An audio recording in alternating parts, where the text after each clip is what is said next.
Hi guys, this is meant to be a follow-up video from the plenum pole tutorial, which I will put up soon. Instead of recording from my 96, I decided to wait and hold off since it is a little bit different here and there from the average 300ZX. And I'm here to spread information for, the majority of you guys instead of, about 2% of the people who actually have 96, let alone the people who have 96 and are working on them. Instead, this is going to be a video for the coolant line delete, basically the entire coolant bypass from the throttle bodies. The purpose of this modification, once you have the plenum off, it is a pain for the first time, and you want to make it as easy as you possibly can for the next time around. So if you take a look on the bottom of this plenum, you'll see all of the different coolant lines which run out through the back, which are incredibly hard to reach. I'll flip this one over in just a second. And you want to make it look like this guy over here, and you'll notice that this guy has no lines on the bottom.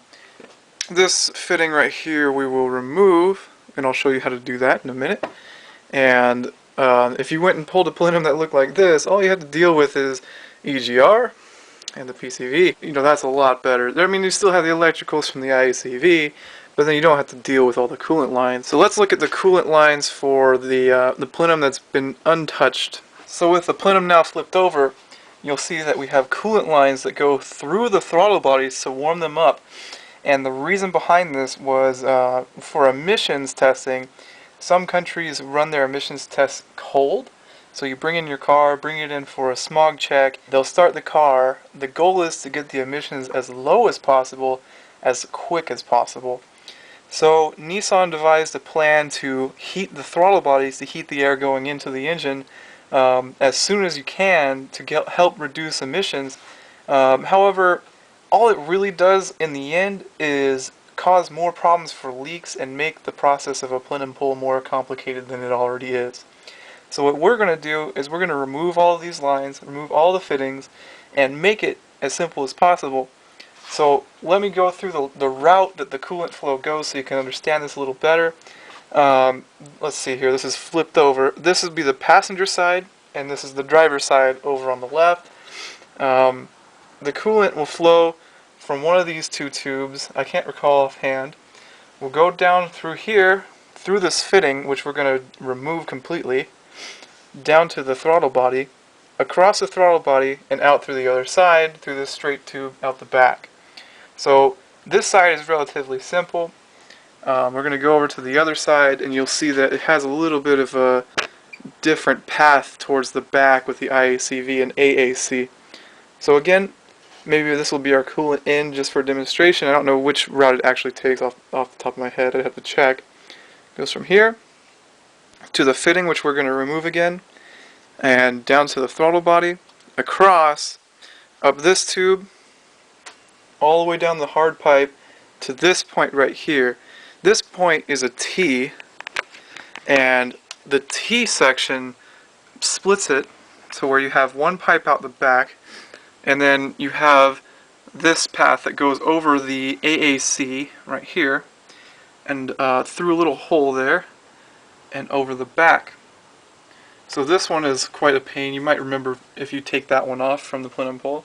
And all of these are relatively hard to find. I especially didn't like this one because this is on the side with the wiring harness, and so you have very little room to remove this piece. So I ended up cutting all of them since I knew I was going to replace them all anyways or delete them.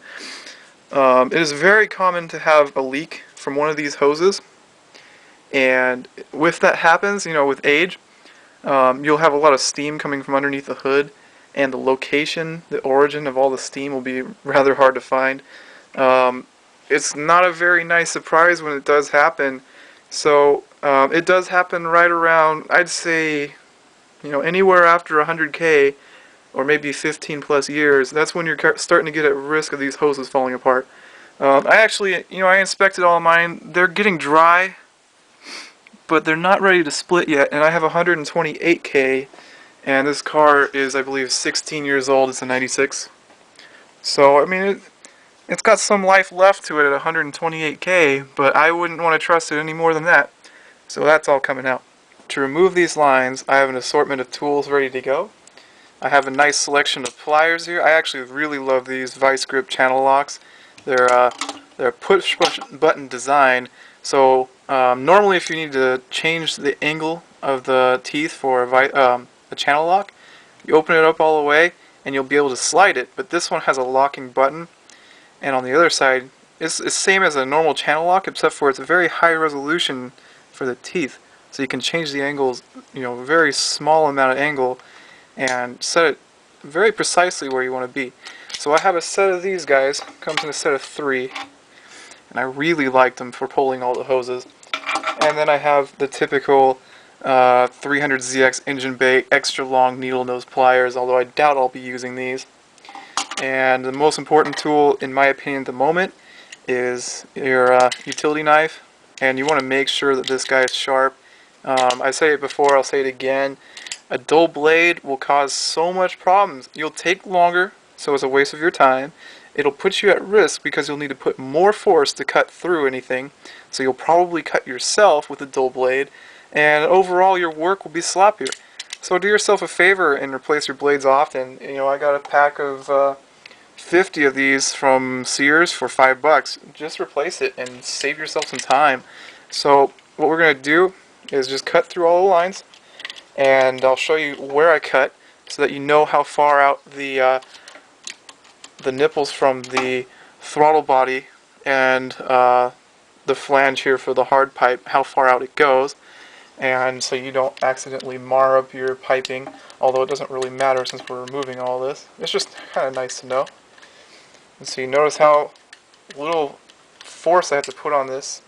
I'm not going to cut myself into pieces. It looks like we just have to do those 2 cuts. And here's my next tool that I like to use. If you guys follow my build, you notice I use a lot of Simple Green to clean stuff. You can use other things. I use Simple Green personally, and I'll spray it around the clamp points. And the reason I use Simple Green and not something else like, let's say WD-40, like a lot of people use, if you use WD-40, you can't really clean it off very well. It leaves a thin layer of grease. The whole point of WD-40 is to linger around for a long amount of time and displace the water so parts don't rust. But we're not looking for rust prevention. We're just looking to get some quick and easy lubrication. And with Simple Green, it'll evaporate away, and you won't have to deal with cleaning up, stains left behind that WD-40 would leave. When you reassemble some of the pipe work, the FSM does say that you can use motor oil as lubricant to slide on new hoses. So you pull the clamps off here, and once you have everything ready to go, you can lubricate it up one more time and grab your channel locks or whatever pliers. And just in general, you don't want to bite the pliers down on the nipple here and damage it. So I usually go from behind, and I'll spray some Simple Green on the hard pipe right at the junction there, and I'll just give it a twist until it comes loose. And once it's visibly loose and very low resistance, I'll grab with the pliers in front and just give that a tug, and that always comes off. I mean, I never have any real issues. Just keep twisting while pulling it off, and you'll usually get it off without damaging anything. You don't want to damage the hard pipe, because if you damage the hard pipe and get teeth marks in that, or grooves, or if you cut straight on the hard pipe, then you're going to get leaks next time. It's not going to seal properly. So, even though we're deleting this, it's good to use the proper technique before blowing up all your stuff. So, same thing for the other side. And I'll show you how much room you have to cut here, as it may be less than you think. So, you only have about a finger's width to cut. Same thing with this side. Simple Green. I'll just speed up this part.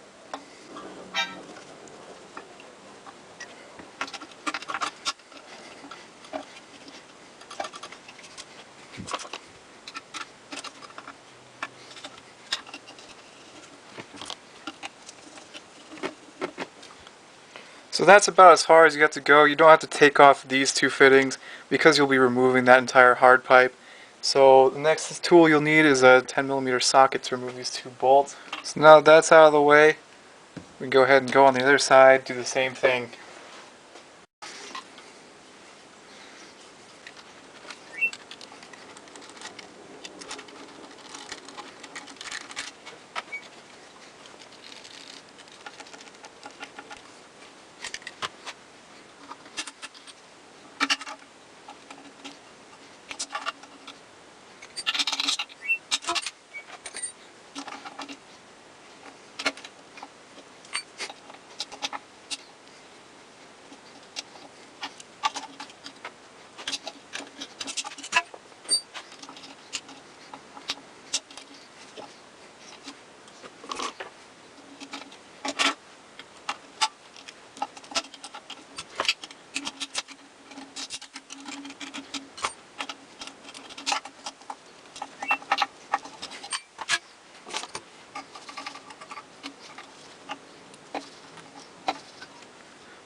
Once the front part is loose, you'll have one more bolt here, right by the IACV that you'll have to remove to get the hard pipes off.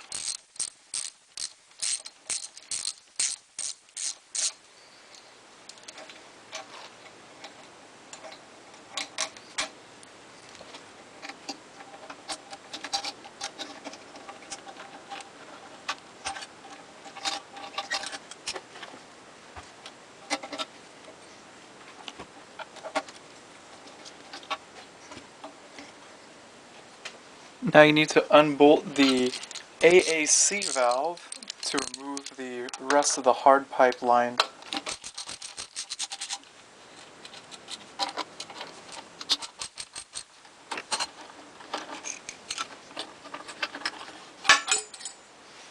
Once that's out of place, you can remove the rest of your bracket and hose, and all of your lines and hard lines should now be off. Since I'm 1% crazy and 99% hot gas, I'm deciding to retain this bracket right here. It has, 2 spots for electrical, at least on my 96, and maybe different for you because you have VTC. And grind off this hose, keep the bracket so it spaces out the AAC properly so that the bolts will still bottom out and fit right. Much better.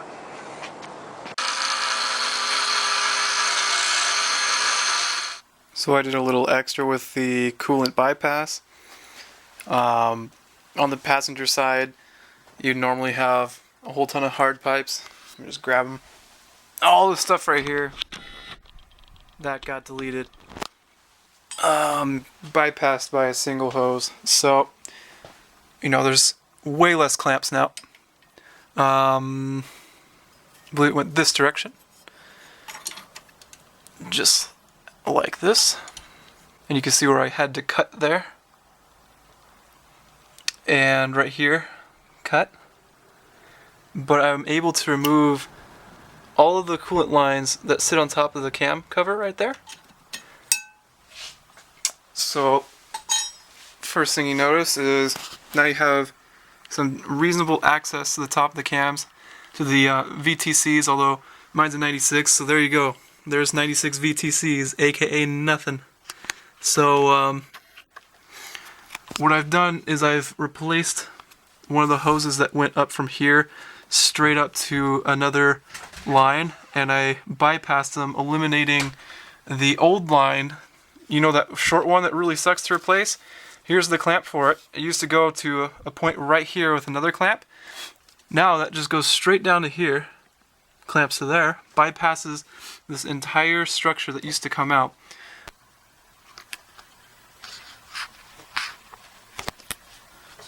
And to try and remove the entire piece, there's a screw here that will allow me to detach the entire thing. And then there's one more bracket holding this into the PCV hard pipe. But you have to be careful not to damage the PCV system. So you see right here, I made a cut. Make it focus on that point.